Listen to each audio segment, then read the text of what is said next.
Did Harry Styles spit on Chris Pine? No. Why or why not? Oh, come on. You know you want to hear about all the drama and chaos that went on during the making of Don't Worry, Darling. Just how chaotic was the experience on set? Sit back, relax, and let's review the good, the bad, and the spit covered. Number 1. The last thing that comes to mind when we think of Harry Styles is shyness. Yet, apparently, Harry isn't always as comfortable as he is on stage. Harry Styles felt uncomfortable and shy during intimate scenes, and sometimes just acting in general. It seems he got through it okay, though. Number 2. It seems as though Florence also had an issue with the film's love scenes.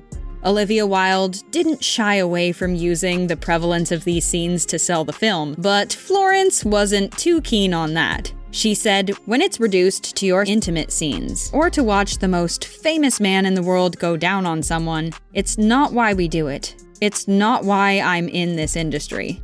Number 3, aka the song Florence Pugh hums through the film.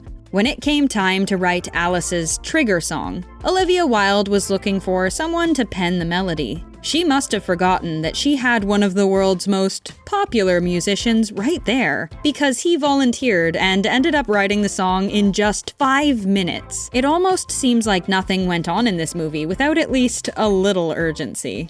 Number 4. Harry did some other surprising things behind the scenes. Apparently, Harry Styles shocked the cast and crew when he started roaring like a wild animal in one scene, and it was totally improvised. Number 5. That dinner party scene is already an iconic one. It's so tension-filled, it almost feels like it's a behind-the-scenes moment. According to Olivia, though, so much went into making the dinner party scene happen, she even says, That can be really terrifying because you think, well, inevitably the audience is going to get kind of bored. Since it was just people talking around a table. But ultimately, the success was all in the camera work. She even says that there were mistakes that ultimately worked and made the scene what it was in the end. Number 6. The Don't Worry Darling trailer shot to popularity quickly, even without the help of the myriad of scandals going on behind the scenes. It did so because of its surprisingly, shall we say, scandalous nature. Yet, this trailer was what we got after Olivia Wilde already removed some scenes. In her words, we still live in a really puritanical society. I do think the lack of eroticism in American film is kind of new. Then when it comes to female pleasure, it's something that we just don't see very often. Unless you're talking about queer cinema. Based on that, it sounds like even more R-rated scenes were cut from the movie's trailer. That's pretty hard to imagine. Number 7. We all know that Olivia Wilde and Harry Styles are an item referred to as #Olivia. Or at least they were an item, yet, while the couple has been quiet about their lovebird status and how they came to achieve that status, it seems that the romance was sparked while they were working on this movie together, and not the other way around. Harry and Olivia started dating on set. A source told Us Weekly, Harry and Olivia had chemistry almost instantaneously on set. It was only a matter of time before they got together. Number 8. The moment we've all been waiting for. Venice Film Festival 2022. What unfolded here when Don't Worry Darling premiered and the cast did a press junket was almost certainly more interesting than the movie itself. There was the fact that Florence Pugh was notably absent at first, which prompted a question at a panel to which Olivia gave this extremely vague answer. We're really thrilled we'll get to celebrate her work tonight. Then there was the internet's incessant buzzing about how it looked like Harry was completely avoiding Olivia the entire time. Trouble in Harry dice there, Olivia? And last, but certainly not least, there's Florence Pugh during this standing ovation. And shout out to Nick Kroll for being that friend who's right there with ya and also ready to leave the party early.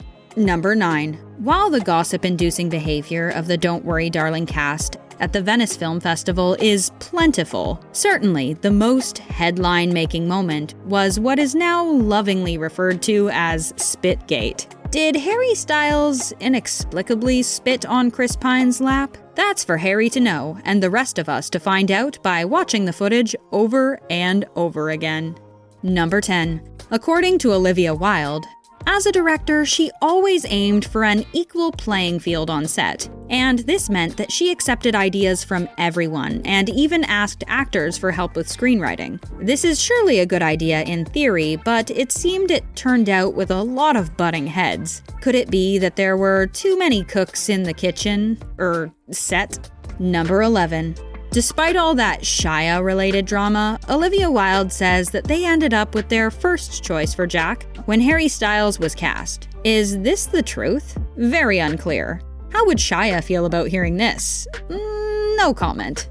Number 12. Well, it's safe to say that these two didn't seem to have the experience working together. You wouldn't have known they were doomed from the start. In a 2019 Variety Actors on Actors segment, Florence Pugh asked Beanie Feldstein, who was the star of Olivia Wilde's major directorial debut, Booksmart, what was it like to work with Olivia Wilde, because I am totally in love with her. Number 13. Another key guest star in the Don't Worry Darling drama, Shia LeBeouf. Now, if you haven't been living under a rock as of late, you know that Shia was set to play Jack in the film, until some behind-the-scenes drama changed things. There isn't a clear answer to who actually removed Shia from the cast. Shia says he quit, Olivia Wilde says she fired him, and Florence Pugh said, well, nothing. So, in a tale of he said, she kept her lips zipped. We can only guess as to who's correct. Oh, and we could listen to that super incriminating and now infamous Miss Flo call. That helps too. I think this might be a bit of a wake-up call for Miss Flo, and I want to know if you're open to giving this a shot. Number 14. What better place to start than at the beginning?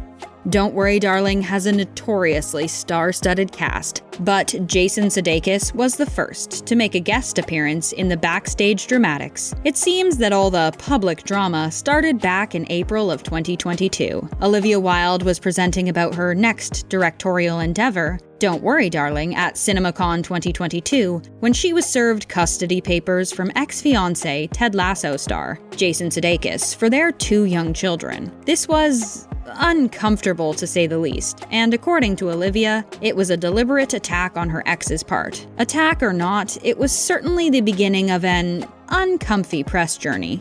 Number 15. Seeing the behind-the-scenes goings-on makes it feel as though there were constant battles going on with this movie, but the first battle actually had nothing to do with the cast. It all started with a bidding war. There were 18 offers to make the movie from studios and streaming services. Ultimately, Olivia went with New Line Cinema because they offered her the exclusive theatrical release she was hoping for.